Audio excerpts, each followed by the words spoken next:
This is RSBANDB Update, episode 651, The Lore of RuneScape.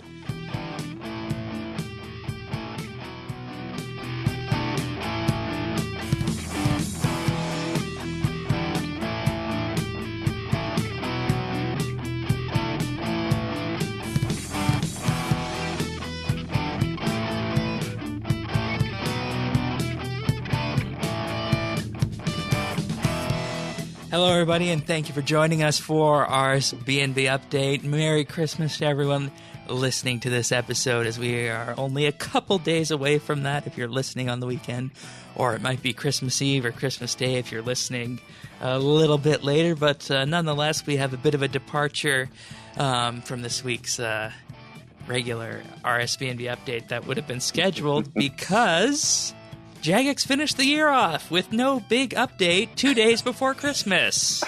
Wah, wah, wah. And to commemorate that, Colton is back. Thank you, Shane. Merry Christmas, everybody.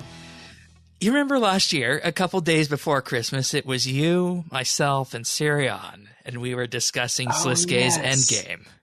I was digging back through my old articles, and I noticed that had been written about a year ago, and it's interesting because I feel like it's been in ways longer than a year and yet shorter than a year.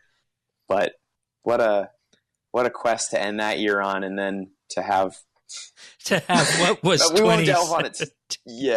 Have relatively little. And you might be wondering why we're here and what we're going to be doing. We talked and we could have done an overview of the year that was 2017 on RuneScape, but would have been very short. It would have been very short. And, there were ways to look at it in a very positive and enlightening way. And one of the things that people always say about me is that if I really want to, if Shane really wants to, he will find the positive in whatever is put out in front of him. And that's what we could have done with a RuneScape's best updates of 2017.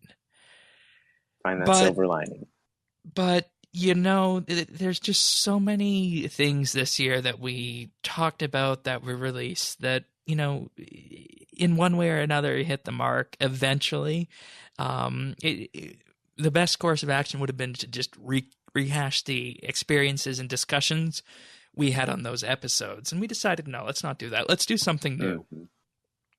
So what Colton and I are going to do is we are going to do something that we have wanted to do for a very, very long time on this podcast, a very, very long time. And that is run through the lore of RuneScape from the very beginning to where we are today. Now, that could take forever if we did go and take an all-exhaustive approach, but we're not going to do that. It's going to be a very high-level overview, and we're going to get into the specifics in some parts of it.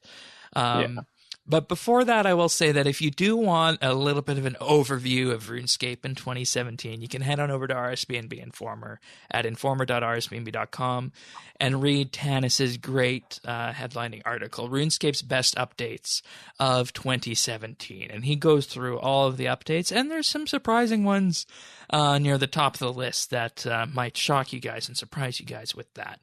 But nonetheless, that is a good summary of RuneScape in 2017. If you're looking for our critical analysis of it, go there, read that if you want that. You can pause the show. It's all right. Now we're going to talk about RuneScape lore. And you're the best person I know of right now at this point in this group of people that we know to talk about RuneScape lore, because you have been around for a good amount of time in game. Yeah. I think you started off with RS2. You didn't play RS Classic, right? Yeah, I actually passed 10 years just around when the Gower Quest hit last year. So I'm a little over 11 years old in RuneScape right now. So all right. Yep. All right, fair enough. Well, we're going to start off, and we're going to start off with the very beginning. Now, this is something that isn't exactly in-game all that much. This is something that was really just first gone into detail on this year at RuneFest 2017, back in September at the Lore Marathon talk. And even at the Lore Marathon talk, it was only about 10 or 15 minutes worth, but it was something very interesting, and it goes to the very beginning of how the world and the universe is set up and how that gives us where we're at right now. Yeah, and they've been talking about this stuff for a while. They've, for at least 2 or 3 years, been kind of bandying about the idea of solidifying what exactly RuneScape's sort of planetary system is like, and how they all the planes interrelate. And only now did they really kind of sit down and codify that idea. Yeah, and beyond. And that topic was RuneScape Cosmology.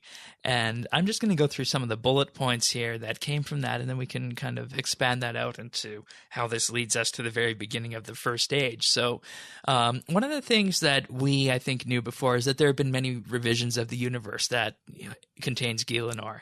And the Elder Gods who are in charge of this work in a cycle of creation and destruction. Now, there's going to be some spoilers ahead because obviously this deals with lore.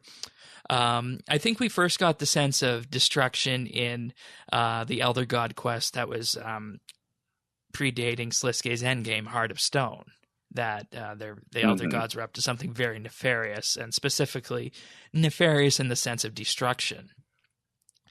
And we've also learned since then that we must prove our worthiness to them, and that has been established in numerous Elder God-related quests.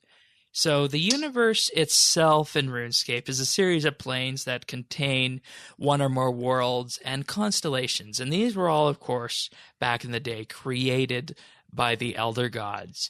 And surrounding this is a periphery, and beyond that is just a void.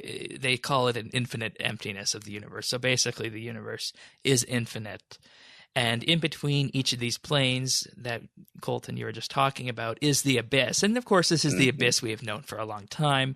That's the abyss that we teleport through. And if you remember back in the day when RS2 came out, there was a random event where you could get stuck in the abyss and your teleport would malfunction and you would get refunded the runes. So I thought this was really interesting because, I mean, and you mentioned we've known about the abyss for a long time. We didn't really understand exactly how it functioned. We knew that teleportation relied on passing through the abyss, but where exactly the abyss was in relation to other planes was kind of nebulous. Yeah. And they seemed to tie everything together really well, as though this was kind of the intention from the very beginning, which I think very clearly it was not.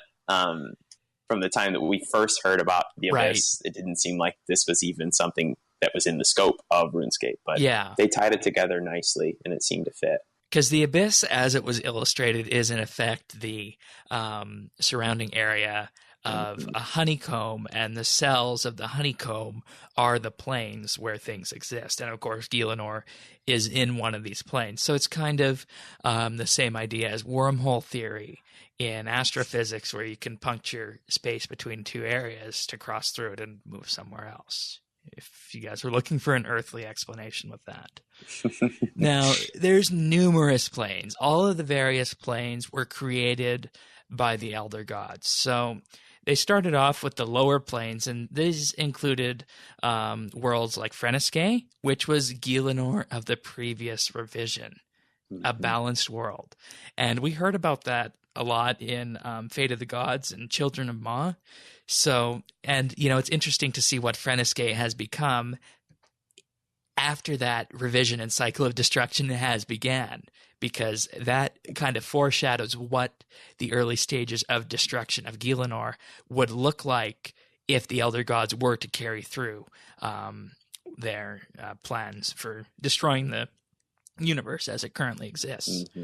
Also in the lower planes, we have Infernus, Vampirium, and Lang. Infernus, of course, represents smoke. Vampirium represents blood, and Lang represents ice. And now you might be wondering, where does Shadow come in with this? Well, the reality is that Shadow appears from one reality to the next, and there are traces of it everywhere through all the planes. So Shadow is, in a way, kind of the force that ties all of these different worlds in the lower plane together. Mm-hmm. And then we take a step up further to the elemental planes, which is where the Elder Gods initially did their work. Now, the Elder Gods were initially known as, early on in the RuneScape Scratchpad, as elemental titans, and this is because each of the elder gods represented one of the elements: earth, water, fire, and air, and there was a struggle between all these to determine who would be the strongest. Jazz was the strongest, given by its representation in the Frenesque Elder Halls as a six-sided shape, and Bic, of course, was the weakest, being represented by a triangle. Now, since this is something that's in-game, did we actually notice this in-game before it was announced that this was a pecking order, so to speak, of the Elder Gods or the Elemental Titans? I think there was at least some talk of that being a possibility. I don't know if it was completely a widely held opinion, but I think a lot of people just saw the individual shapes that were representing each Elder God as just sort of shapes to represent them, and not exactly. But I think at some point, We've heard so much about Jazz that it's hard not to think that Jazz is the most powerful. Exactly. I mean, the stone, before we really even knew who or what Jazz was, the stone has been around for a very long time, and it's been influential in probably the most popular of RuneScape quest lines. And thus, it seems as though, at least in the consciousness of the RuneScape player base, that Jazz would be seen as a very powerful being to have created such a powerful artifact. And, back in the day when we had no idea what was going on the RuneScape 2 master header on the webpage, there was actually a Stone of Jazz there before we had too much lore about it in-game. Mm-hmm. But stepping down further through the orders, we talked about Jazz being the most powerful, representing progression in air in terms of elemental.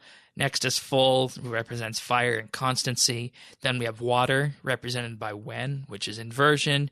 And finally, the lowest on the pecking order is Earth, represented by Bic, and alteration is its specialty. So combining all the Elder Gods, they realized, that they could combine and collaborate to come up with the other combinations to create new and more important elements. So mist, steam, dust, lava, and so on and so forth. And this allowed the creation of the compounds that would create life, similar to how our periodic table of elements work, how you can combine various molecules and whatnot to get more complicated molecules, and that, in effect, forms humans, giant globs of carbon. And that's the same kind of thing that the Elder Gods do here. And then there's even higher orders of the planes here. And then we go up to the catalytic planes, and these were the Elder Gods' first attempts at creating actual worlds. So the primordial group of the catalytic planes includes body, law, chaos, and mind. Now, each of these were, of course, worked and represented by a specific Elder God. Body was Bic, and the world of Ocularis was created by Bic with the body energy. And we've heard of Terragard as well. That was an infusion of law energy. Jagex didn't specify, but there was no world created with pure chaotic energy, because I don't think that makes much sense. And now here's a big one, represented by Jazz and created by Jazz with mind energy plus someone else, was Kethsi. Which we all know played a huge role in some of the storylines that we're going to be discussing going forward. And Jagex implied that each of the Elder Gods worked with someone else, not necessarily one of the four Elder Gods already mentioned, but they did work with someone else to create these worlds. And they didn't exactly reveal that in their talk at RuneFest. So that's something interesting to kind of keep in mind, and maybe someone will come up with a theory on that going forward. Then we have the higher material catalytic planes of nature, death, and blood. Nature, of course, focuses on the world of Nerrigan, which features prominently in the first age, which, of course, we'll get to in just a little bit. That was worked by Bick. Death was when, and blood was full. And and it makes sense. There was really no worlds created with the energy of death and blood, because just like chaos, that really wouldn't make sense now, would it? And then we have the transcendent planes, where the elder gods realize that if they indeed work together with some other element, they can create more complicated worlds. And the world of astral energy was called Hallow, and that was Jazz and Wen working together with some unknown factor. Cosmic energy was created with Jazz and Full, and soul energy was created with Jazz and Bick. And now, of course, you know what the key point there is with all the transcendent energy is that Jazz is heavily involved in all of them. Mm-hmm. So the way Jagex wants us to think about these planes is that as you progress and move up through the planes, you essentially achieve a higher state of being, similar to the runes in RuneScape. And that's why some of the higher up ones, the transcendent planes, involve Jazz working with Wen and Bick creating these planes. So it's a very high energy plane. And, you know, I think at some point in the Elder God storylines going forward, we will learn more about these. And we did learn about Terragard and Kethsi, obviously, and Nerrigan a bit, but not too much. So this is going back to the very basics and the foundations of the RuneScape universe. Then finally, you have the plane where everything is in balance. And that is, of course, where Gielinor exists. It has been called the perfect world, balance of elements, essence of runic magic, has its cradle of life, the purest form of anima, and as Jagex calls it, delicious, or as represented by Brassica Prime, pure deliciousness. which they did say that, you know, Brassica started off as a joke, but was worked into canon because of this. So they leaned into it real good. Yeah. And then there are a few pocket universes as well that involve the rune altars and bringing certain elements from those worlds in tune with ours through these pocket universes at the rune altars.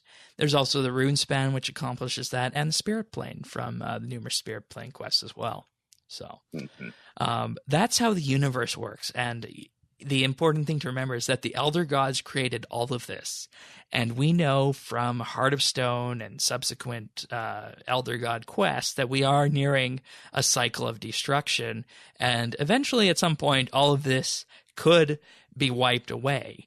And it kind of underscores what we saw at the end of Sliske's Endgame when we tried to talk to Jazz. And Jazz wasn't having any of that at all, because we identified ourselves as the World Guardian, and Jazz is like, who is that? I don't care about that. In the grand scheme of things, as you can see here, we are very pitiful. So that is how the universe of RuneScape works and how we get to Gielinor, a perfect plane of balance created with all the Elder Gods working together, and a balance of all the elements from the pure worlds that they created. So you can't be too pure. You have to achieve harmonious balance. And that takes us nicely into the first age of Gielinor as we know it. Mm-hmm. And what's interesting is we really don't know. I mean, the first age really begins with Guthix. Guthix discovering Gielinor.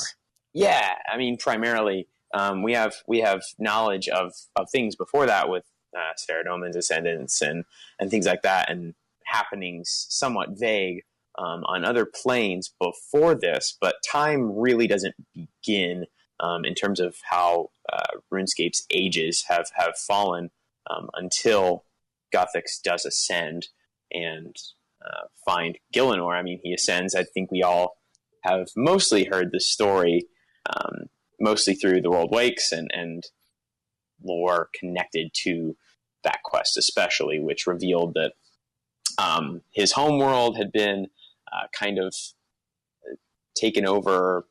Well, Saradomin came first, and he screwed things up.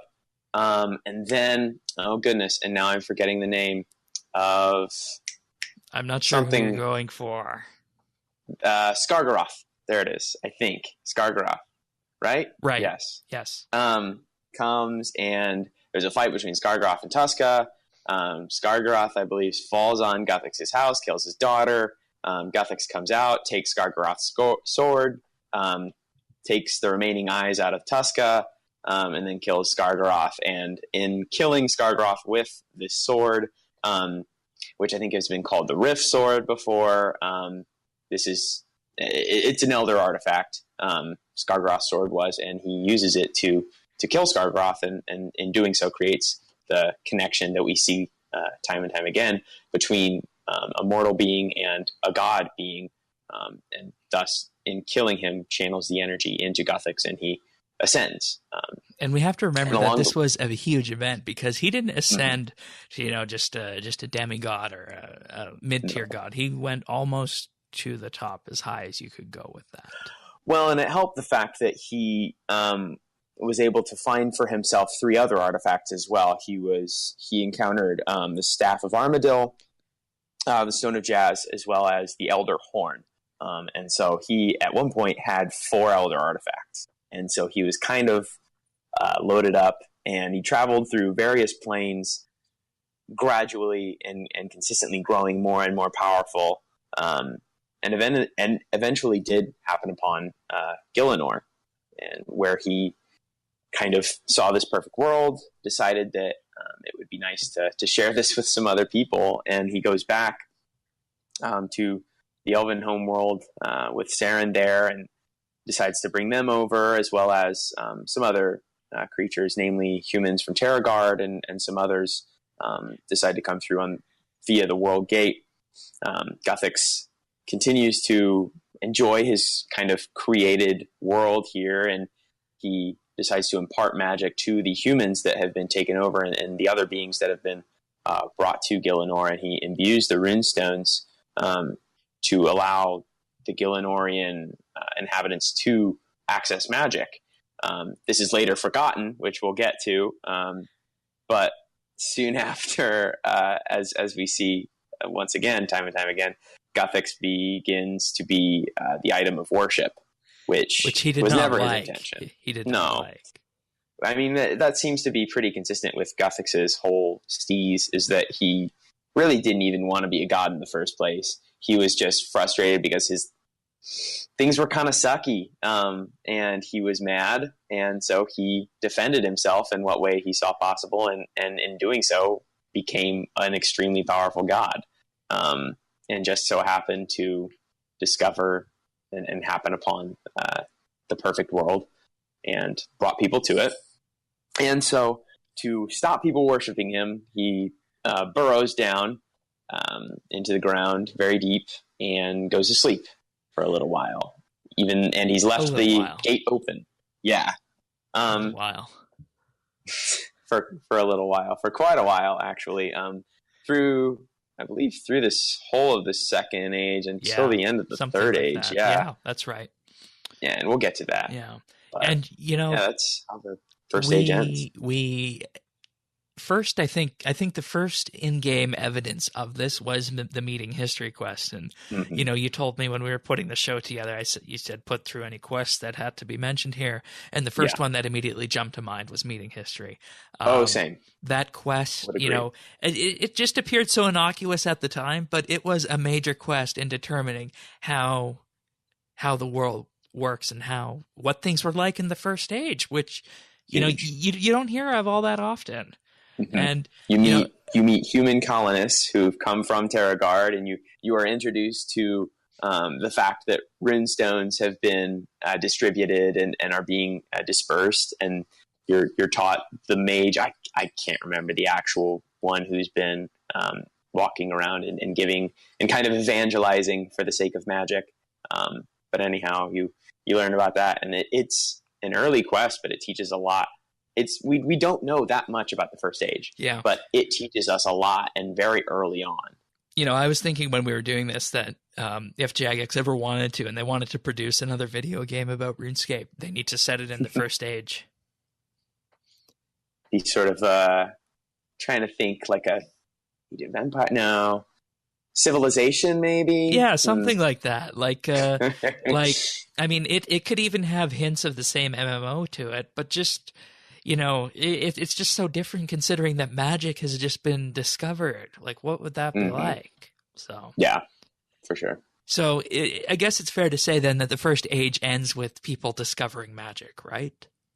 Yeah. Okay.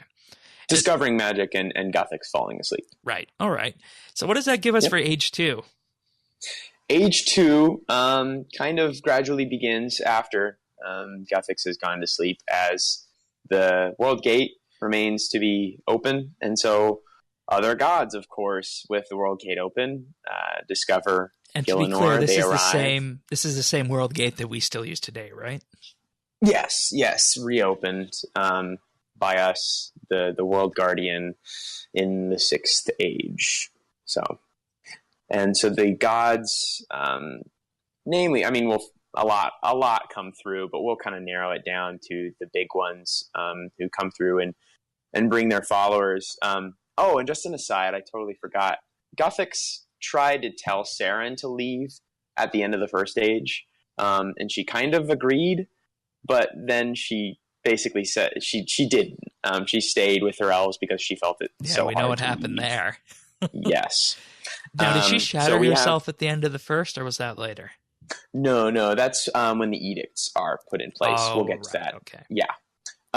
So the Second Age is characterized kind of as the age of the gods rising. Third Age is also an age of the gods, but of a different sort. And so Saradomin arrives on the scene, and he mainly takes over the area that we now know as most of Mauritania, the Mire Ditch area primarily, as well as he gets a grip on the island of Intrana, which of course still remains heavily Saradominist to this day. Bandos comes through, bringing, of course, his lovely goblin-y races with him, and they take some unknown plots of land, whatever wasn't claimed. We don't really have any significant evidence of where they settled. Armadil have the areas, the kind of sky citadels, like the clans, what we know as the clan citadels now, right? And also a significant portion of Kandarin. And then the Menethite Pantheon, which I've written a few Informer articles on. You'll find that I've written some nice lore recaps right before Menephos came out, if I recall. Yes, that was the intent, to kind of review exactly who was involved in the Menethite Pantheon and what they did. They settled in what is now the Caridian Desert, and it was a very large establishment. The Second Age was big for the Menethite Pantheon, particularly Tumikin, connected with the demigods, Icflarin and Amasket. We'll talk about them in a moment. And also Zaros, of course, comes through and probably is the second biggest influence in this age, at least at the very beginning of the age and throughout most of the age. Now I guess this is the point where we can say it would start to get hairy when Zaros arrives. Yes. Zaros begins to create an empire. He has Pharinthri, which is basically the whole of the wilderness, which was, of course, not wilderness at that point and was quite abundant. The northern area of Mauritania, the northern area of Mistalin, and Asgarnia as well. So he's taken a large swath of the map. In fact, probably the largest empire by a factor of at least a couple, was the Zerosian Empire. But it was not founded just upon Zaros. Zaros was smart and was, for a long time, engaged in the Caridian-Zerosian War with the Menethite Pantheon, namely the forces led by Tumikin and Icflarin and Amasket. And so to help kind of turn the tide for the Caridians, the gods, demigods, Icflarin and Amasket went to Franisque, and again, I have some articles on this. They go to Franisque, and they talk to the Majorat, and basically convince them, long story short, to come to Gielinor and to fight for them. And so they do, and for quite a long time, the Majorat are used to the success of the Menephites, and they defeat those Zerosians quite summarily for quite a long time. But there comes a point where Sliske and a few others decide to turn on the Menophites, and again, making a kind of a long and lore-rich section a bit short, they instead ally themselves with the Zerosians and eventually push the Caridians back. And Tumikin goes boom, and the desert happens. Tumikin goes boom. Well, I mean, summarily, that is kind of what happens. Well, yeah, I mean, that's a great way of describing it. And sort of his last act of defending. Yeah. And, for anyone wondering, this is the classic Desert Arc, Temple at Sentistan dig site kind of desert treasure quest lines that shadow in on this era in RuneScape. And, yes. We are also getting, with the Clue Scroll rework in 2018, Second Age armor, which looks really astounding. Kind of highlights, I think, the progress that was made with the Second Age as well. So, really neat. I'm going to be honest with you. I haven't seen this stuff. Yeah. This is going to be weird if it looks a lot more better than the Third Age armor. You get what I mean? Let me grab you a picture kind of like of this because they actually featured this quite well on the live streams when they were talking about the Clue Scroll rework. I know we had a huge selection of it when we were doing that podcast, but it looks simple, but it's not overdone in my opinion. I don't know. That's the armor for the various three classes right there. I don't know. You can see what you think of that. No, I like that. You think that fits in well with the Second Age? I mean, part of me wants them to revamp the Third Age equipment to make it look better, because I don't think it serves the Third Age justice. But I think the Second Age armor looks great. And I will certainly be seeking it out for myself. Yeah, it's going to be in the new master tier of Clue Scroll. I'm excited for that. Yeah. Very excited. I love Clue Scrolls. Yeah, and I want to say I think they said they were going to do something with Second Age lore with this, but I'm not entirely certain that was the case. That might have been wishful hearing on my part, but fingers crossed. It'd be nice if we could get some more on that. I mean, we know a good deal on the Second Age, but it'd still be we need to get some new perspectives, because most of what we know is from Zaros and right, and that could very well be a biased source with that. So for sure. Let's see. Yeah. Ritual of the Majorat also touches on this, because after the Majorat arrived, there would be rituals of rejuvenation every few years as well. Yeah, and in that quest, we really it's highlighted the kind of divide between Zamorakian and Zerosian Majorat, which is, of course, begun by the fact that once the Majorat were incorporated into the Zerosian Empire, they began to feel as though, even though they were very high up, and especially Azanadra, Zamorak, and Sliske were given extremely high positions in the Zerosian Empire, they felt that once they had conquered, there was really nothing else to do, and they felt as though they were going stagnant, because the Majorat, it seems, thrive upon a very war-driven culture. I mean, every so many years they have to kill one of their own in order to survive. It's a very hardened people, and thus Zamorak and a few others, Zamorak namely, of course, decided to revolt against Zaros, and Zamorak got the staff somehow from a guy who basically stole it, a human whom he traded, just gave him some money, I guess, for this super duper, very powerful god-making staff and god-killing staff. And at some point along the way, he also got into the possession of the Stone of Jazz. We don't really know how. That's never really told, but we know he does come into contact with it, and thus Zamorak grows significantly in power. And he's also able to do a lot of this because he has changed. Zaros has kind of a journal master who follows Zamorak and other generals along on their journeys, and his journal is magically connected to Zaros, in that it basically copies whatever he writes and sends it directly to Zaros, so he knows what's going on during the missions. But Zamorak twice alters the spell upon his journal. And the first spell is just to basically copy it another time, basically carbon copying it to Zamorak, and that he will also get the copy of this, so he knows what this guy is writing.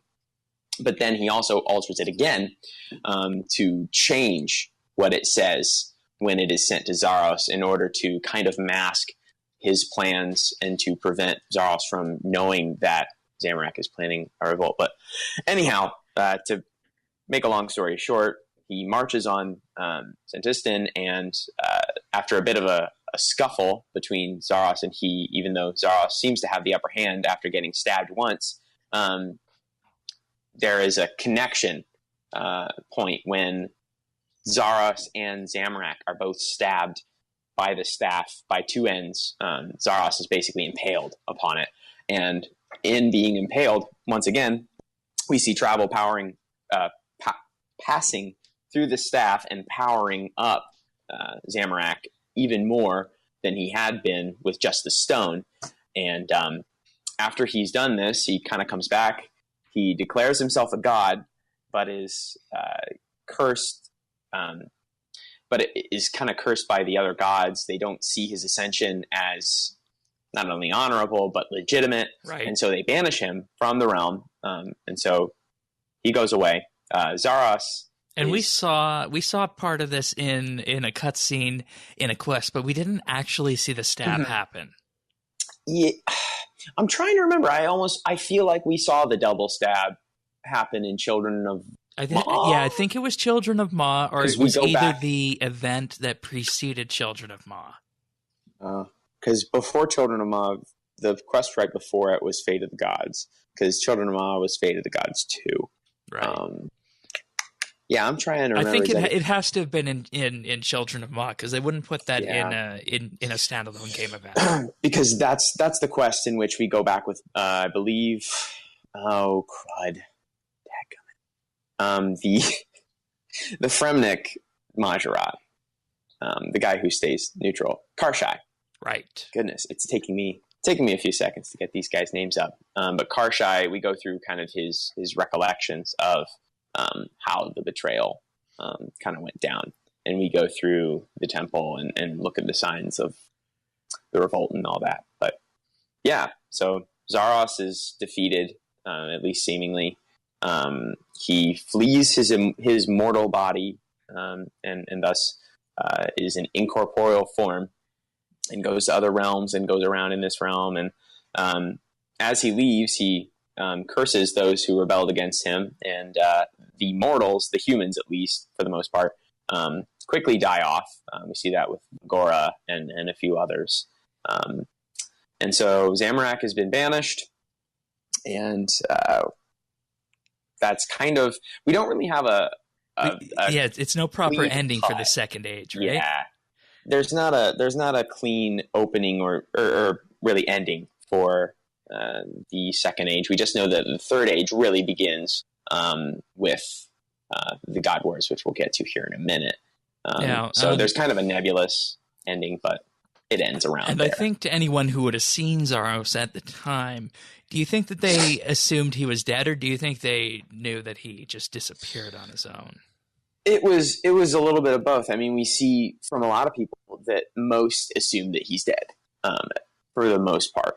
But there are certainly few who hold to the belief that he is still alive. I mean, Azanadra is still trying to summon him in the Fifth Age when we bring him out of the temple, or the pyramid rather, and he's in the temple at Sentistan, and he's trying to bring Zaros back. He knows that he's there. So his most loyal followers still do believe he's there, but some of the less ones, most of them in fact, kind of abandon the idea, and the Zarosian Empire slowly fades and is built over and destroyed. We'll see that in the Third Age for sure.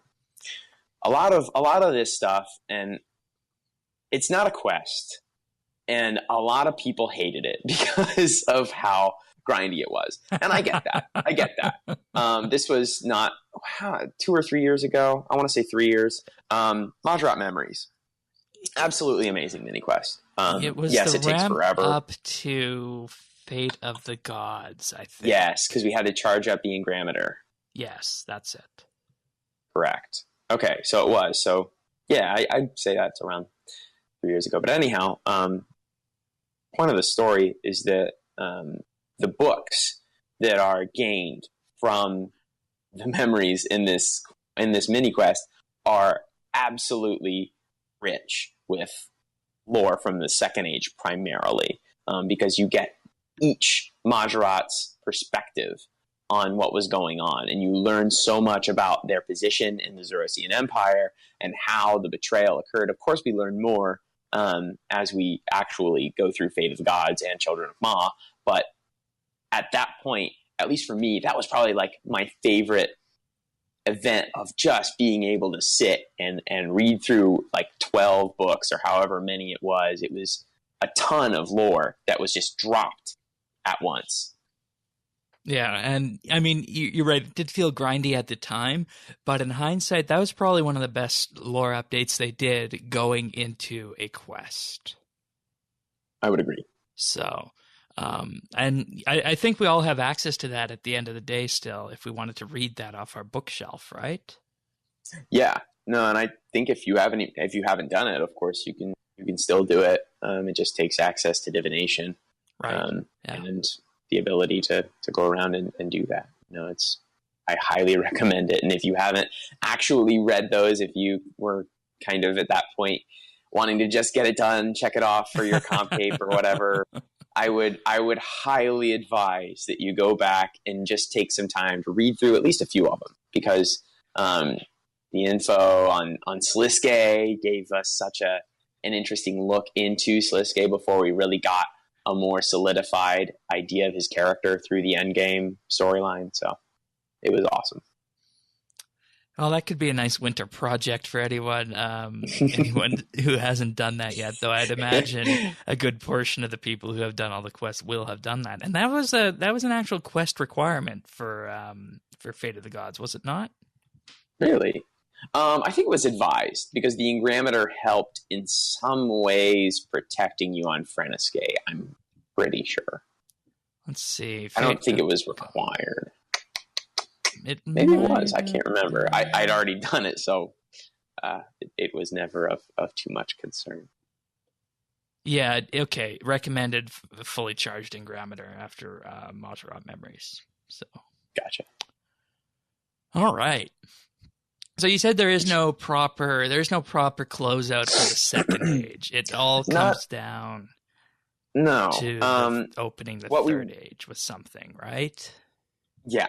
What we really know is that the Third Age, for the most part, begins after, because Zamorak was gone for about 20 or so years, and he comes back with an army that he has accrued from, Infernus and other realms of vampires and all sorts of creatures, demons namely, and he's brought them back to basically reclaim the stone, because once Zamorak was banished that first time, Saradomin took the stone and is now in possession of it, and of course Zamorak wants that back. More power is good. And so he comes back, and the God Wars are triggered. During all of this, we, kind of as a side note, we have the Zerosian extermination going on, which basically is where, as we mentioned, the Zerosian Empire kind of crumbles. Centison is finally taken, destroyed, becomes the city known as Ceranthium, which is basically a Saradominus city built on that site. Azinadra is finally captured and is imprisoned in the Pyramid of Terrible Pronunciation, Djaldrayak. I'd say that's a pretty good pronunciation right there. That's what I'm going to go with. So, yeah, the Zerosians pretty much are put away. The less dedicated ones fade to the background, and the kind of four-god structure begins to really emerge in this age. This is the age of the God Wars. And so the God Wars are it begins, it's all power struggle, really, between the four sides that we all should mostly know of, Zamorak, Ceradomin, Bandos, and Armadil. Ceradomin, Bandos, and Armadil, for the most part, at least for the first couple, I think, 1,000 years of the Third Age, were all allied and were at least loosely in a singular goal of ousting Zamorak, as he had a significant force, and it looked as though if they weren't united, he would steamroll everyone.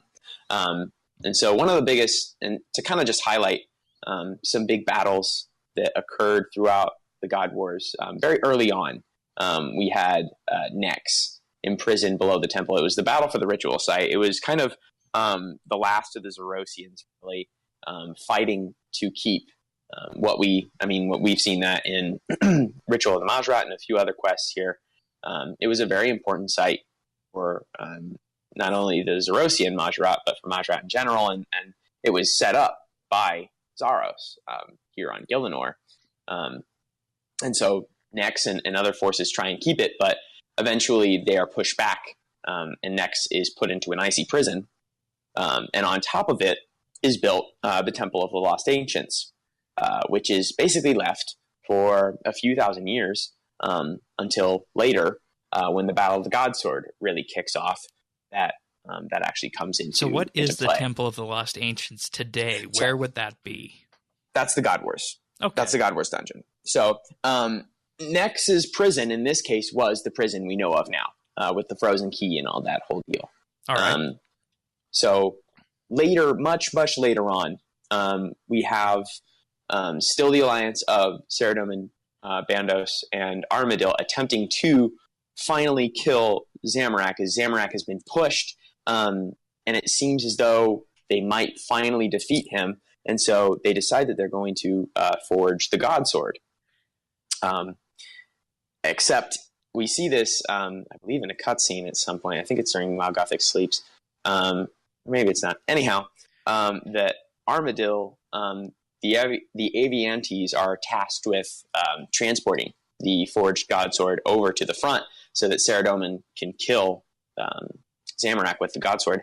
But Zamorak has intercepted the plans for the transportation and thus intercepts the God Sword. Or at least tries to intercept the God Sword. He doesn't successfully do it. What happens is that the Aviantes flee the Zamorakian forces that are harrying them and basically hole up in the Temple of the Lost Ancients.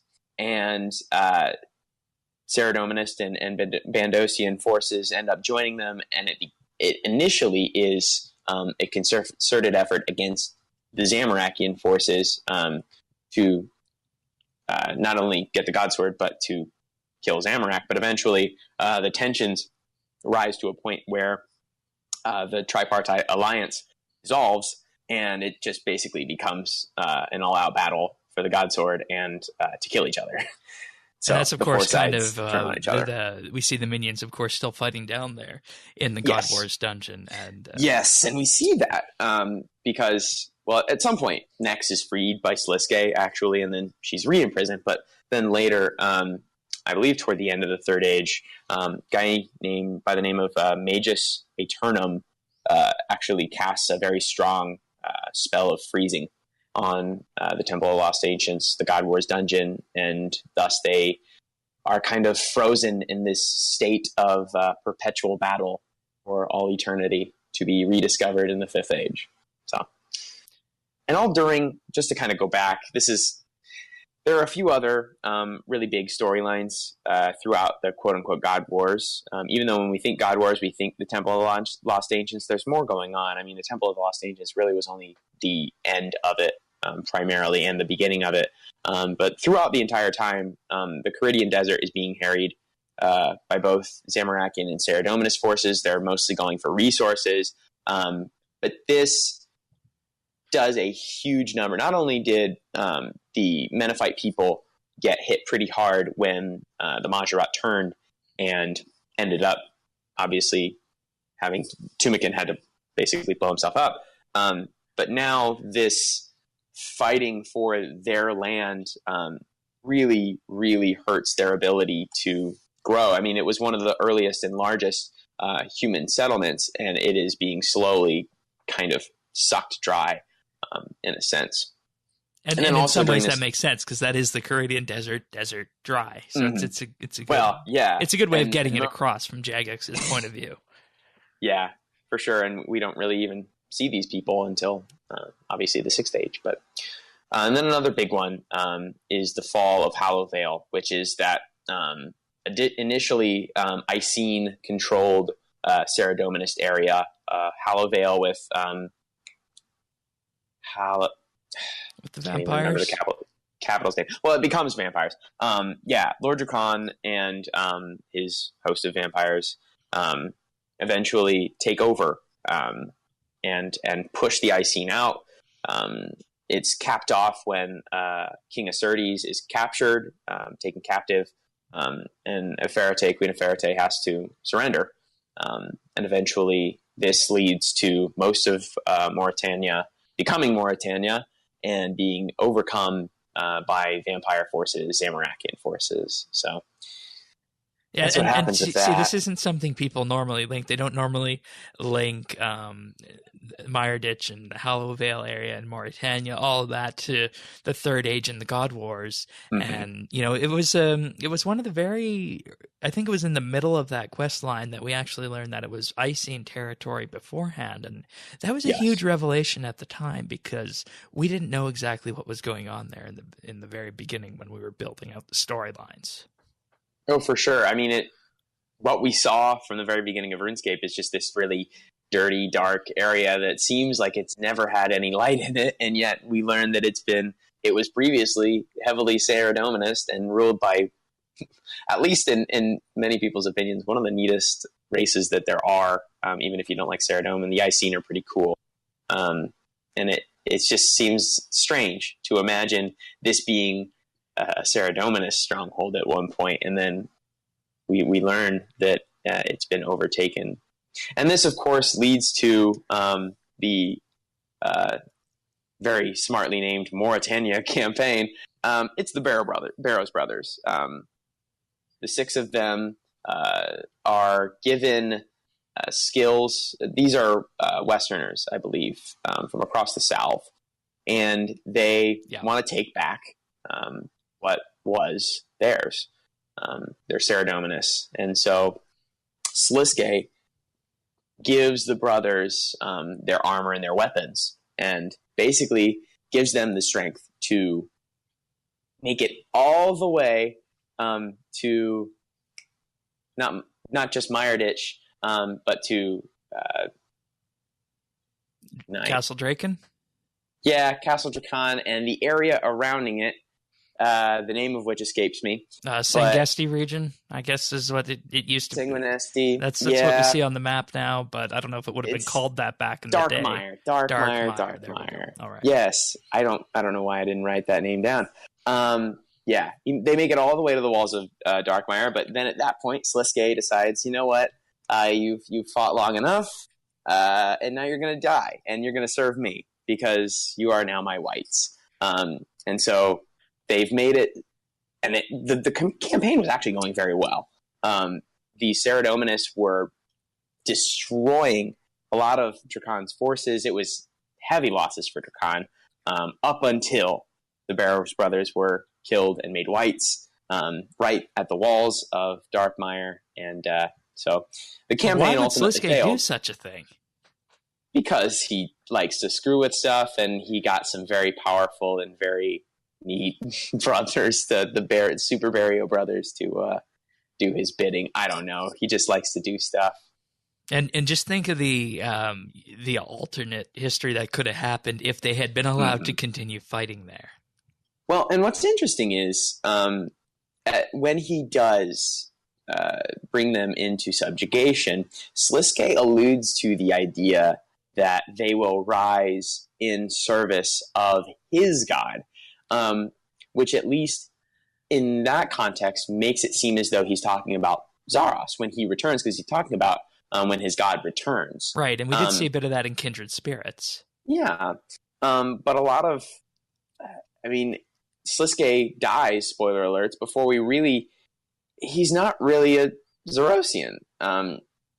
and so it seems to. I wonder if this was just lore that never really, because this was obviously before we really had the Slisuke's endgame storyline and the 6th stage inaugurated. But Slisuke's operations here at least were to cause strife and discord among different factions that he just saw fit to sow discord within.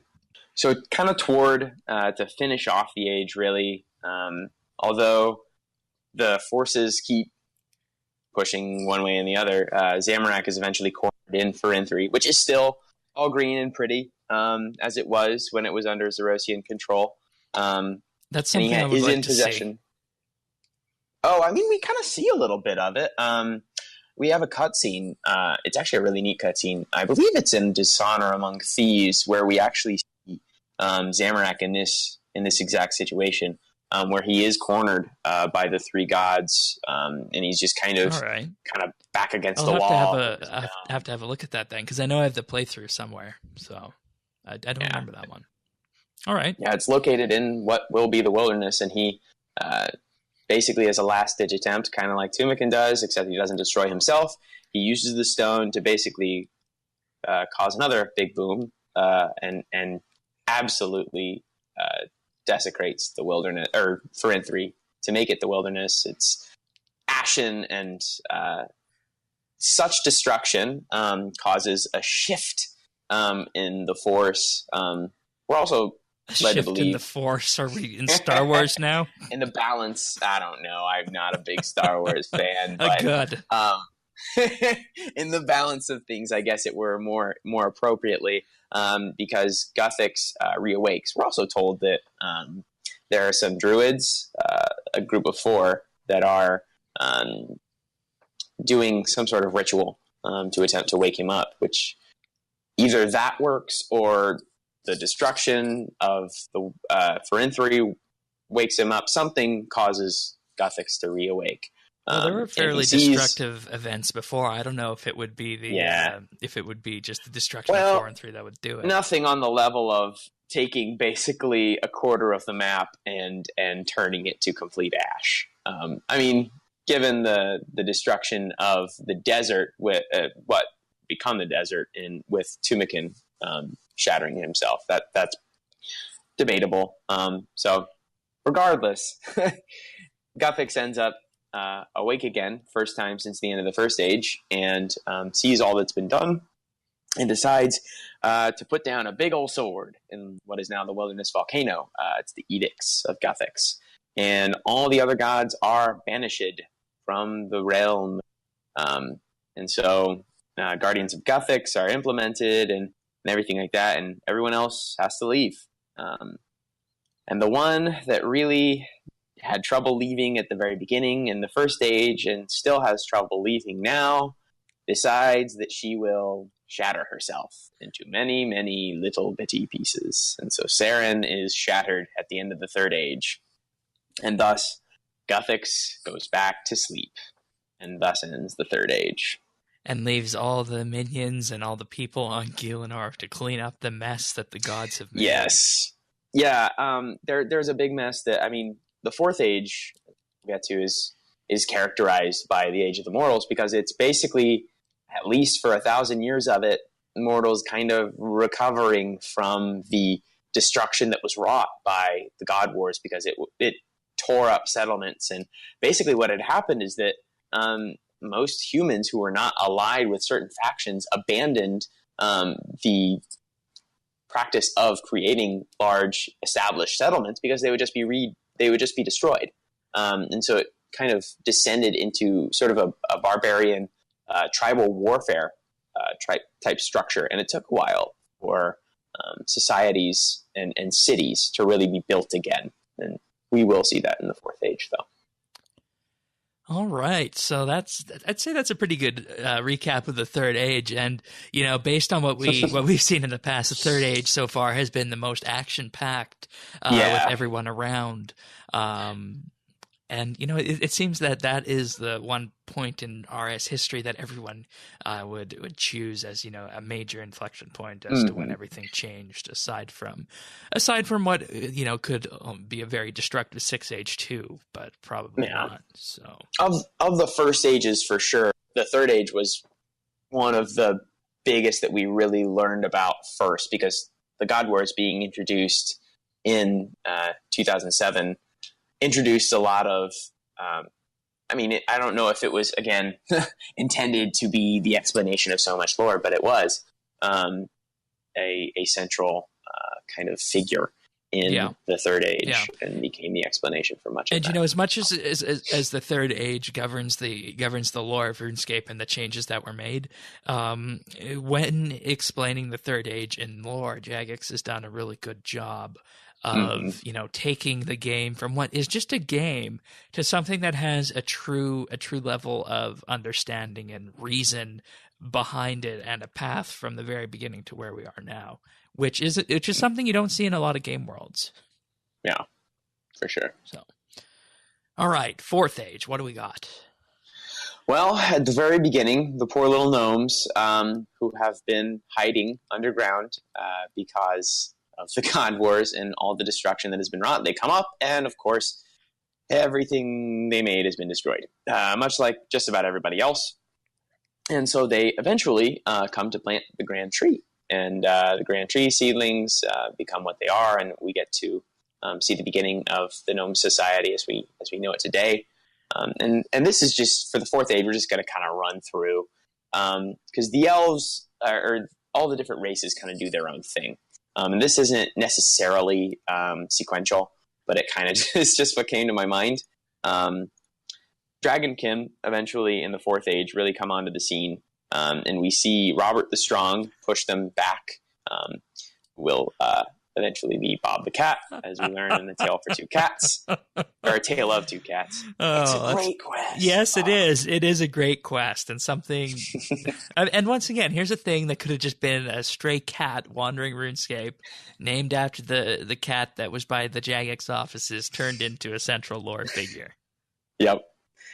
And then we learn about him again in the Illuyanka quest, the name of which, once again, escapes me, because we actually enter his library to read some lore tomes that he has. But then we continue again. Humans gradually begin to reestablish the practice of putting up established settlements.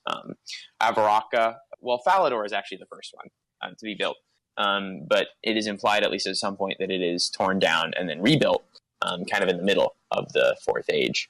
But Avaraka, which would become Varrock, is founded primarily on a hero known as Arav. And they boy, grow is he considerably. Play a big role. Mm-hmm. And so they begin to fight with him, other tribes around them, because it's a tribal warfare kind of thing. We see that with like the barbarian village around. They're kind of the holdouts, and they grow in power, much as some of the Gothic tribes did in the Germanic region in our world. But they grow in power, and they form what would eventually be the Kingdom of Mistlin. Even though they call it the Kingdom, very a loose confederacy at the beginning, but eventually solidifies more and more. And eventually the name is changed to Varrock. We don't really know why or what event triggers the changing of that name from Avaraka to Varrock. Something it might be because they changed their method of government or some celebratory measure. But anyhow, it becomes Varrock, and the Kingdom of Mistlin becomes more powerful. Lumbridge is also founded, as well as Al-Kharid at around the same time, and then a little after that, again, Falador as V2 is built. It's starting to look like the world we know. Yes, quite. And then we get what is touched on primarily by the Alpha Quest series. We see that the elves, without Saren, begin to venture outside the area of Tyrannon and make their way actually to control quite large areas of Kandarin, and continually moving east. In fact, Baxtorian, and he's a leader of the Kadarn clan. They settle in that kind of area and begin an elf settlement there. And while they are away, we have the Yorwart clan, who have begun worshiping the Dark Lord, quote unquote, the kind of dark side of Saren. And they, seizing the opportunity, because they've been left to basically look after Cryptinus and those who did not go off to conquer and to they weren't really conquering necessarily, but they were kind of spreading, as it were. Basically a departure from standard elven ways, let's say. Yes. They seize the opportunity and take the city. The act is called the Siege of Cryptinus because what happens is Baxtorian ends up hearing about the Orworth having taken the city, and so he goes back, tries to take it, but can't. And then essentially it ends in Baxtorian, in a last-ditch effort, saving the elders of the clans from the city. And these elders then sing the city back into its crystal form. And the city is barred from any race, including the elves, until it is regrown in the sixth age. And this is a really amazing thing because, you know, the elf storyline in RS is something that, you know, was one of the central storylines and everyone wanted to see it finished. But in the grand scheme of things, it's only an age old what happened there. It's pretty new stuff. I mean, we do know that obviously Saren is one of the initial and kind of founding deities of Gielinor, and was very crucial to the elves, and their civilization was one of the oldest to be present. But the fact that the actual conflict that prevented us from getting in was actually not that old. And in terms of the grand scheme of history, was kind of, not to say it was a blip on the radar, but it kind of was. It was. That's right. So, other happenings of the age, the dwarves remain underground during much of this age, as they have remained underground for quite a long time. They construct the beautiful city of Keldegrim, and the consortium is put into power. Belrak of the Majorat begins to delve deeper and deeper into Daemonheim, and they start messing with portals and all that fun stuff, which is explored by, I don't know if you can call them mini quests, but the stuff with Moya. The adventures in which, I can't remember exactly what the name is, but Thok is in some of them, the kind of dungeoneering Fremennik Sagas. mini quests. There you go, Fremennik Sagas. And that's kind of explored there. At the same time, the vampires and the other races in Mauritania are completely basically overrunning the area before they begin to attack Mistlin. And once they begin to attack Mistlin, the seven priestly warriors that we really hear about in the Myarchy series push back the forces that have crossed the south and eventually bless the south, such that these creatures will not be able to cross, which is obviously very central to the idea of the Myarchy series and much of the Fifth Age in general, which we'll get to here in a bit. And we saw the ending of that, of course, in the finale for that quest line not too long ago. River of Blood in the grand scheme of things. And you know, there was a lore question with that one that we had some time ago on the podcast. Would the edicts have affected the salve at all? Coming down to the edicts. You mean, would the edicts themselves have an impact on the blessing of the salve? Yeah. I don't believe so. I don't see why it would. Right. Okay. Because it is not a god in of itself. Okay. It has been introduced by Saradominus, but it's not exactly. The question was that, you know, the edicts are gone right now in the Sixth Age, so what's to prevent something like that from happening now? And did the coming down of the edicts in the Sixth Age have an effect on the salve? I would say Probably no. not, though. Yeah. Because I mean, I think we tested that in that final vampire quest, River of Blood. I think that quest actually takes place in the 5th age, though, to my knowledge. You're right. At the very least, the second to last one takes place in the 5th age. Yeah, definitely. I know that. But regardless, I would say that it wouldn't. I could very much be wrong. I don't know 100% because I don't know exactly the nature. River of Blood is indeed 5th age, so the edicts are in place. So that question is moot. That was before. Yeah. So that was really our first experience with that, and it was purely hypothetical. Okay. Well, okay. And still delving into Mauritania, just a quick thing. Phasmates, during kind of the latter part of the 4th age, once the salve has been blessed, the 7th priestly warriors have pushed them back, the Mauritanian, the Zamorakian forces really begin to kind of retreat a bit. And the inhabitants of Mistalin begin to think that the northern area of Mauritania is going to be safe to settle in. And so they do. Quickly, that becomes something they will regret, as obviously the residents of Canifis become werewolves, and those in Port Phasmates are freed and saved by their hero Necrovarus from the vampire overlords, but with a cost, they become his ghost slaves. Hooray! And changing one bad thing for another. Yeah, essentially, we get to see that quite in detail in Ghosts Ahoy, I believe the quest is. Then the end of the 4th age really is marked when the rune essence is rediscovered and humans, namely, regain their access to magic. And it aids in them regaining a sense of dominance and leading to the 5th age, which is kind of the age of humans, really. And the age that most of RuneScape is set in. And yes, year 169. Year 169. So I don't know that we're going to go too much to the 5th age, but we do have a few bullet points, I think, to talk about of main things to happen there, including a couple big ones. Yeah, I mean, humans, as I said, they get their runes and they subdue the other races that are around. They grow significantly. We have Kandarin, which was overrun by other forces, is purged by the Saradominists, and Ardoin is found, as well as the kingdom of Kandarin itself, so named. Delrith comes the first time and is slain. The Imkando dwarves become extinct, essentially, except for Thurgo and a few others.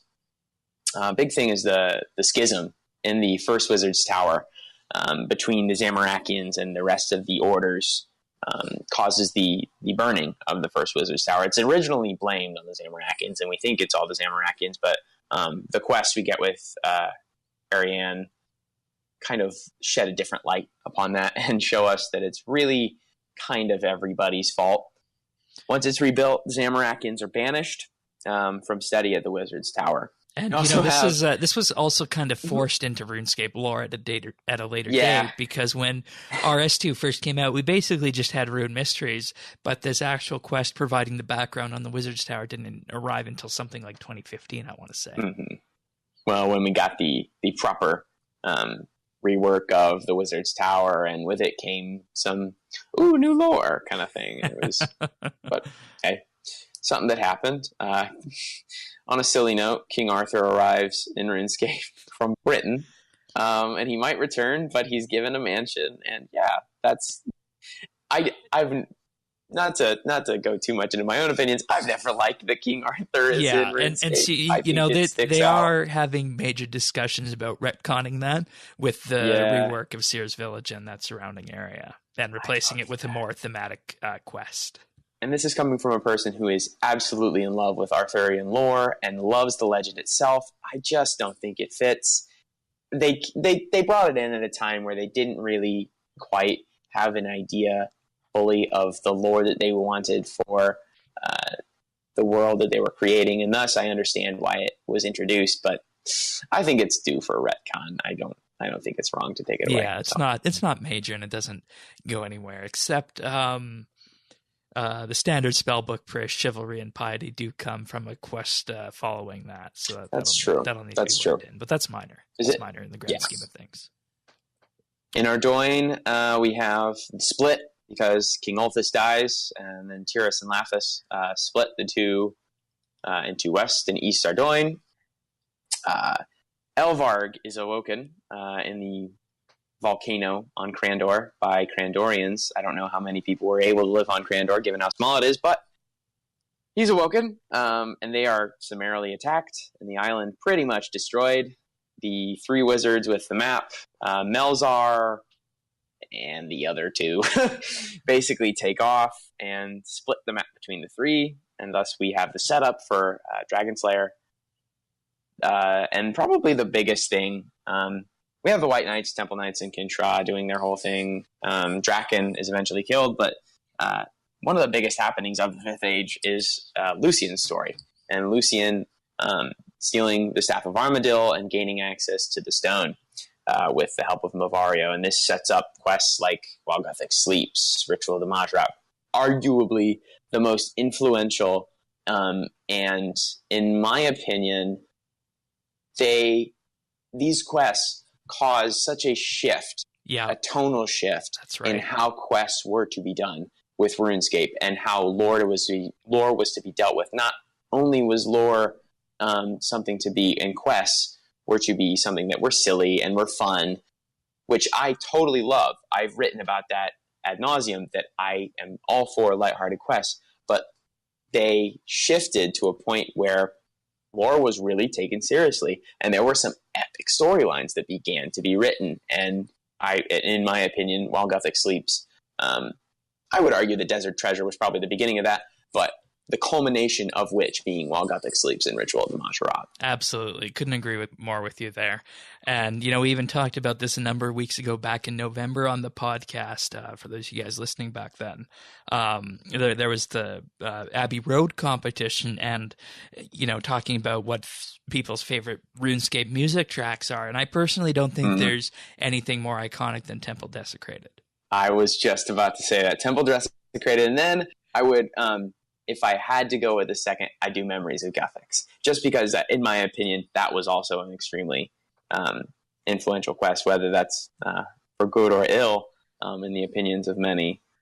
Those were not only iconic quests, but also just fantastic pieces introduced into the track.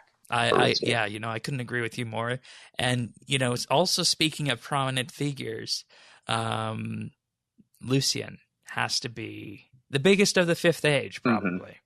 For sure. In all of his various forms, and his link to the Majrat, it's just there, and you can't get through the Fifth Age, and you can't get through modern RuneScape quests without coming across that. Granted, we all like the elf story and the fake plague and whatnot, but once again, that is relatively minor in the grand scheme of things.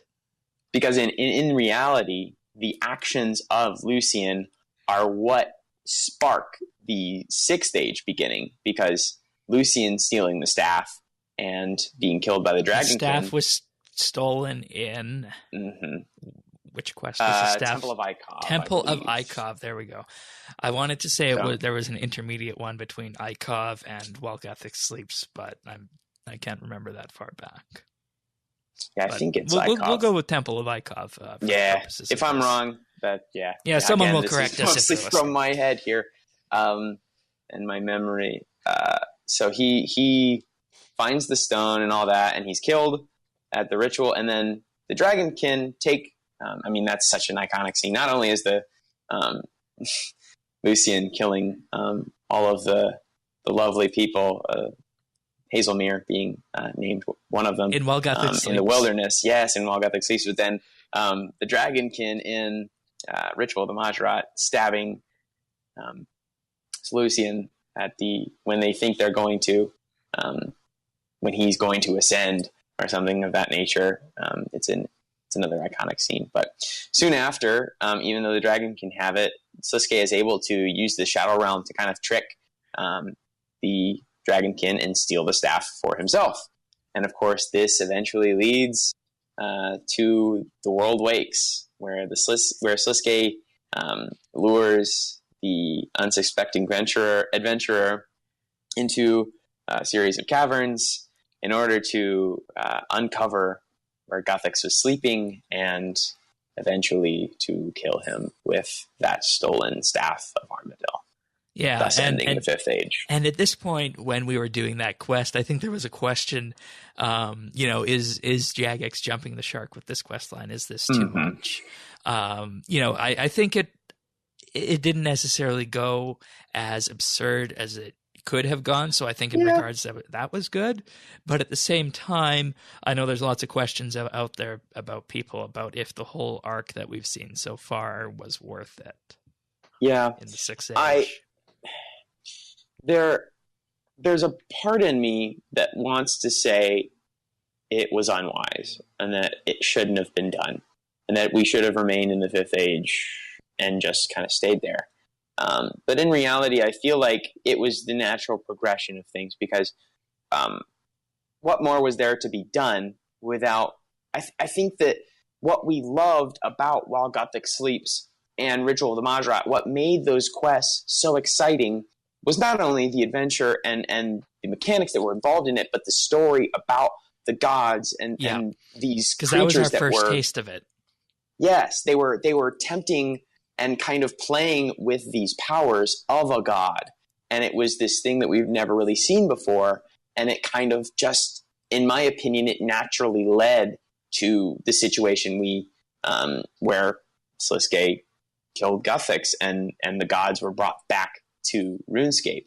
I've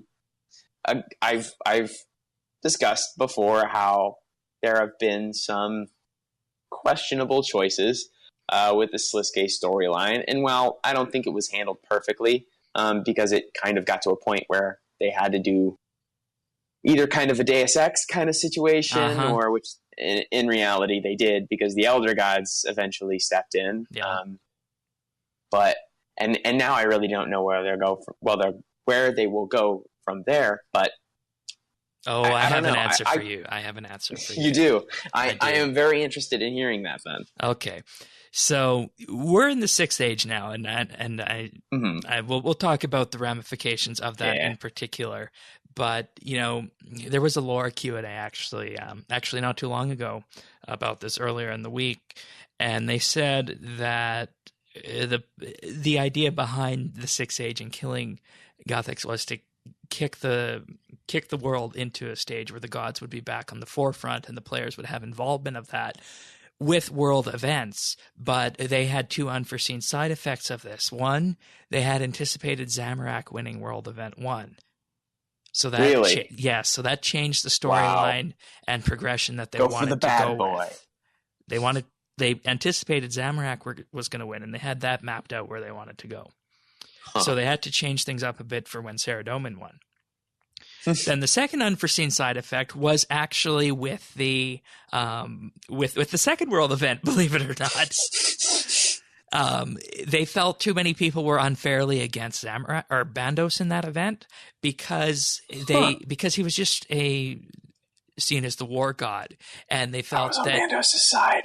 I know because you paid attention to the storylines and whatnot that were announced before World Event 2, but they feel that a good number of people who were just playing the World Event were not aware of those recent Bando story-based things that were in play there. So that was their second thing that they wish they could have done different with the Sixth Age. And the third thing is that the Tuska event, it kind of turned out to be was rigged. Be a bit of a dud because they actually did have a plan that if the players were to lose against Tuska, large areas of the game map would have actually been changed. So they still claim that it wasn't rigged, but I don't believe it. I don't believe a single bit of it. To change RuneScape like that for such a seemingly I don't know, it just didn't seem to have the weight that they trumped it up to have it. They really made it seem as though it would be so big, but it really had no fanfare. They said it would have been up to it would have been in a state of decay rather than just having areas wiped out. It would have been a state of decay like the Gobi homeworld. Yeah, I don't know. I think they were really playing with something, an area that they'd never really dealt with before, and so they took some risks, which I totally commend, and I do not fault them for most of the decisions that were made, because it was a game becoming more and more ambitious with its storytelling. Much of it was good, I feel, but there were some definite areas where they slipped up, and I feel like they've learned from that, and I think I trust them once they start pumping out quests again, to put out good, cohesive stories. Indeed. So now a bit into the Sixth Age. So let's just go over a bit of what happened when that started. Yeah, I mean, just to quickly go through it, once Guthix dies, edicts are broken, gods can come back. That's the start of the Sixth Stage, at the end of The World Wakes. Kind of the first to return that we really see are Saradomin and Zamorak, as we just mentioned. The Battle of Lumbridge ensues, right, where and that's Zamorak what I was just chatting about.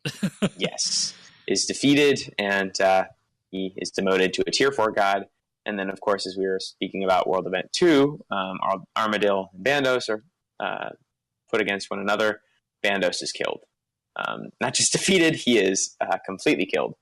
His head is removed from the rest of his body. A big event, Fate of the Gods, is that the World Guardian helps bring back Zaros, who has been incorporeal all this time and waning in power. He finally has the chance to come back, and the World Guardian, whether for strong or for weak, gives Zaros a new form. And, this is something that has been going on for a long time, and players have wanted since Desert Treasure, really, and before.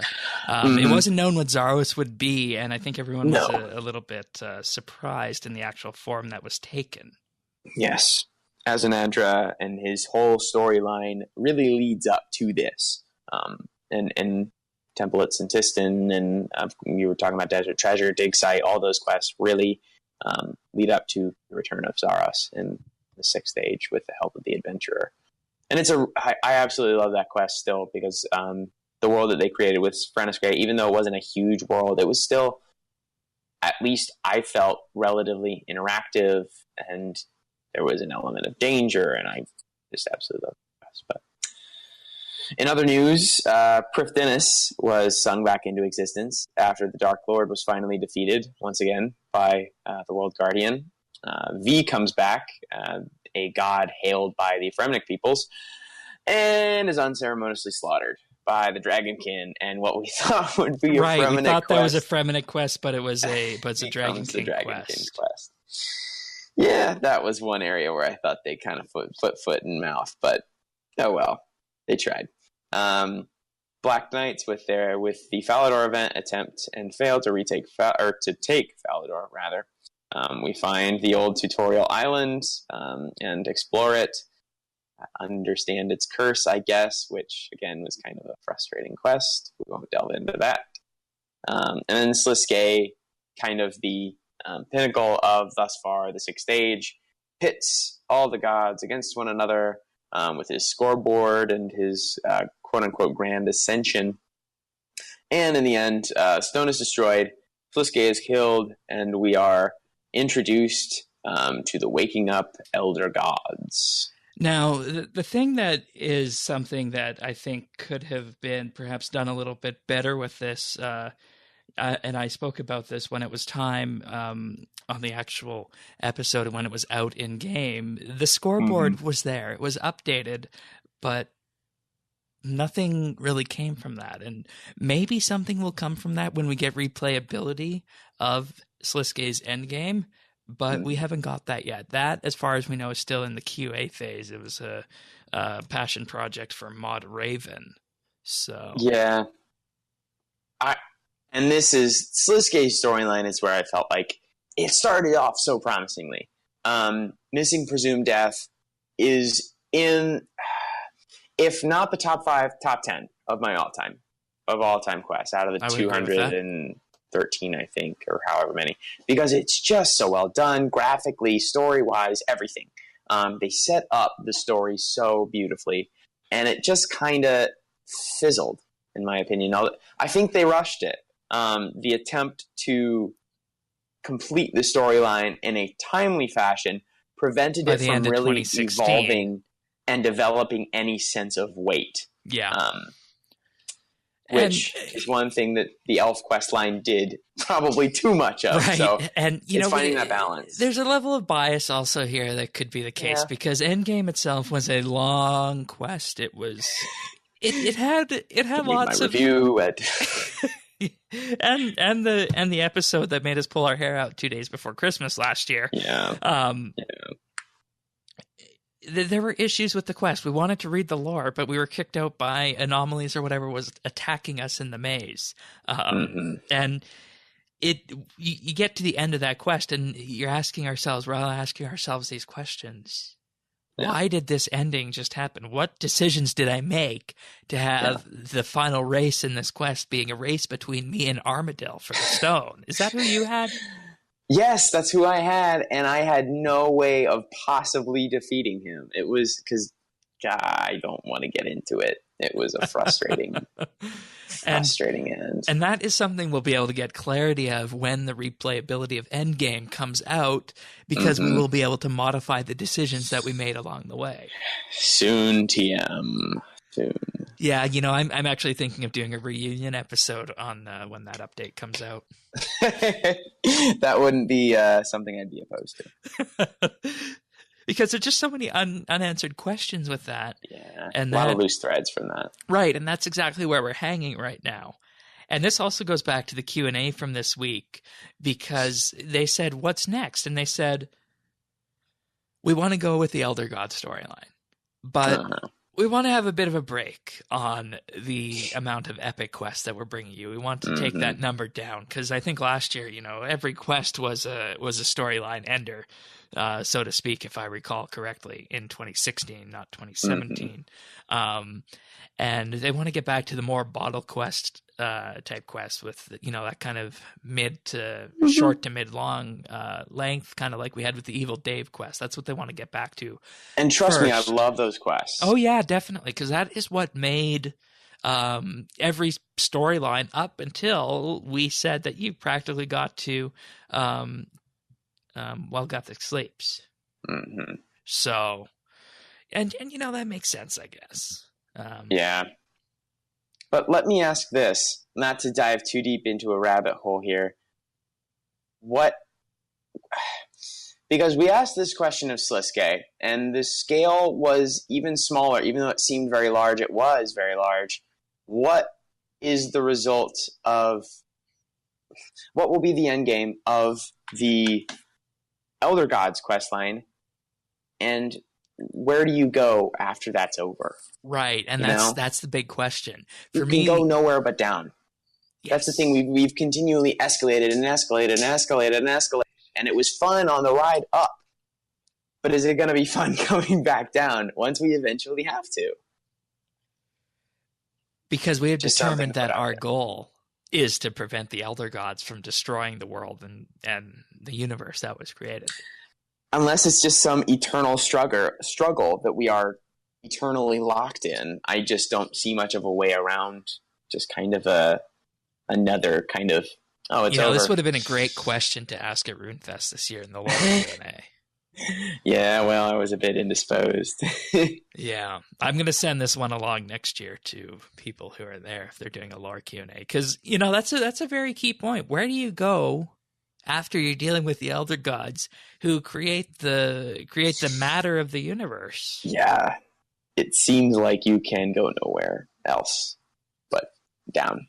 Which, again, I'm not trying to say that the smaller quests are a bad thing, but once you create a desire within the player base to get this bigger and bigger and bigger scale of story, it might seem strange for the adventurer who has just defeated the Elder Gods, the creators of the universe, to then go and deal with some pigs by a crazy farmer. It just seems kind of strange, But, yeah. And, maybe it's good that we're taking this break then, and we don't need to cross that bridge right now. And who knows, it could be another 10 years before we get to that point, just like it took that long for the Elf series to wrap up. Yeah, for sure. All right. for sure. Anything else, Six Age, before we wrap for this episode? I mean, not really. Gower Quest takes place in the Sixth Age. That's also my top 10. Absolutely loved Gower Quest. It made me smile and laugh throughout. Yeah, that was really that was what's the word I'm looking for? Some kind of love letter, momentous, note, cathartic, to the fans. like a swan song, or yeah, something to the fans like that. So yeah, it was fan service. The quest, I'll take it. I'll say that. And that one is replayable right now. Yes. So good stuff. But all right, yeah, that's about all I have to say. Here we are. Yeah, it's interesting how, you know, we have the period of calm and then things just start ramping up again. And like you said, maybe this is why Jagex wanted Zamorak to win, because Zamorak, of course, we saw this in Dishonor Among Thieves. It's not so much war; it's preventing stagnation through chaos and ensuring that what's going forward will be viable. And if Jagex could have done that, they could have gone with some more interesting storylines, perhaps. So certainly could have. Very interesting. And see, that nugget just came out a few days ago, so that they were planning on him winning. So. Wow. Yeah, I had not heard that until just now. Yeah, it certainly puts things in a different perspective, doesn't it? Certainly. Alrighty, folks. Well, there's your lore recap. RuneScape from the beginning, starting with Cosmology and working our way all the way up to the Sixth Age and everywhere in between. So we're going to wrap this episode up with a pick of the week that Colton has. So what do you got? Now, to put you all in the Christmas mood, I would like to direct you all to the greatest of all Christmas albums ever composed. It is The Christmas Song by Nat King Cole, the late great Nat King Cole. It is amazing. My wife is over here laughing at me because she knows I love this album far too much. Part of it, obviously, is my connection to childhood, and I am biased because this was the album that my parents always put on as we were opening presents Christmas morn. And it was just, there are a lot of memories that are associated with it. It's just a classic, clean album. Nat King Cole has just an amazing voice. If you've never really listened to his stuff before, his stuff other than his Christmas stuff is amazing. But I think that's what he's best known for. And other than a few select other songs in the more wide sweeping culture. But the Christmas Song, his rendition of O Tannenbaum, God Rest Ye Merry Gentlemen, O Come All Ye Faithful, O Little Town of Bethlehem, all of them, O Holy Night, they're just great works of, it's art, and it's beautiful, and I love it, and it's wholesome, and it's pure, and it's Christmas, and I love it, so please listen to it. It's the awesome original in many cases for this. Yes. So. And that's Correct. Where, of course, all the derivatives have come from that have become popular in years. And, of course, when you go back to, I believe this goes back to the 1940s, that kind of puts things in perspective to this and the fact it's still popular today. So yes. Thank you for that, Colton. Looks like it's findable on Spotify, iTunes Music, Apple Music, pretty much anywhere you can get music these days. So shouldn't be too hard to find. So. All right, so what have you been up to, RuneScape or otherwise? Unfortunately, I just finished the RuneScape quest, or the RuneScape quest. The RuneScape, this year's Christmas event, Finding Santa and the whole Genome Project culmination. Very much enjoyed that. I haven't had much time, unfortunately. Well, it's not so much time, it's connection, which we've struggled with this evening. But other than grappling with that, that should be solved here in a matter of a few months, thankfully. And hopefully we'll get back into the swing of things. But yeah, and when I get back into it, I need to get back my Master Quest cape because I missed that very much. All right. Just two quick little things then. What did you think of the Christmas quest? Where does it rate in terms of past Christmas quests? Greatest in quite a while. I loved the probably the one that I remember most recently that I enjoyed almost as much as this one was the one in which Santa was captured by a demon in Lumbridge Crater. I did enjoy that one. And we had that was the first time that Lumbridge Crater was really used for anything of note. And we used it for the Christmas event that year. And I thought it was a great idea. And I enjoyed that one, but it was an awesome Christmas quest. I mean, it felt very just classic Christmas, finding Santa and then finding all these different ways to put together, and make, what was his name again? It had some robotic name. Who are you the actual referring gnome to? itself. The gnome. Doggone it. Yeah, that's interesting. I can't remember that. Anyhow, that was last week's episode of RSBANDBUpdate. Yeah. Listen to that if you really want that. I'm obviously not here for that. But no, I enjoyed it. If not 9, then 10 out of 10. All right. And second thing from that, thank you for being here, Colton. And of course, hopefully this will go down as one of the best episodes of RSBANDBUpdate ever, because I have wanted to do this for a long time, and we finally sat down and had the time to do it and do it properly to justice. So thank you for that. We did the dang thing. The dang thing. That's right. And I go ahead. Oh no, I was just going to say that I absolutely appreciate the invite.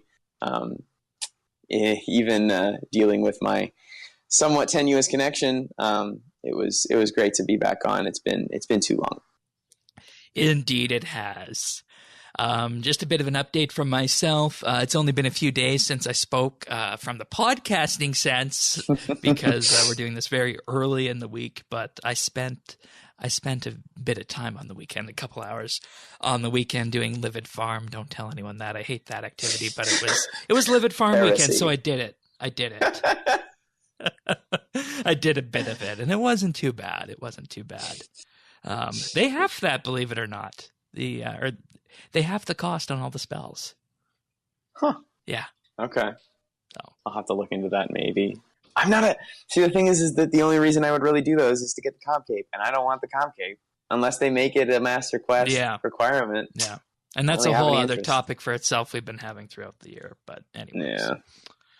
Well, with that being said, thank you for joining us, everyone, for this podcast and listening. Colton, again, thank you for being here and doing this with us. It was great. We will be back next week for the clip show, the 2017 clip show of RSBANDBUpdate. I thought I had all the clips compiled, but something during this episode changed, and you'll be hearing from that part of that on the clip show. Good stuff. Yes. I look forward to that. So with that being said, Merry Christmas, everyone. See you next week for the clip show. Merry Christmas, and farewell.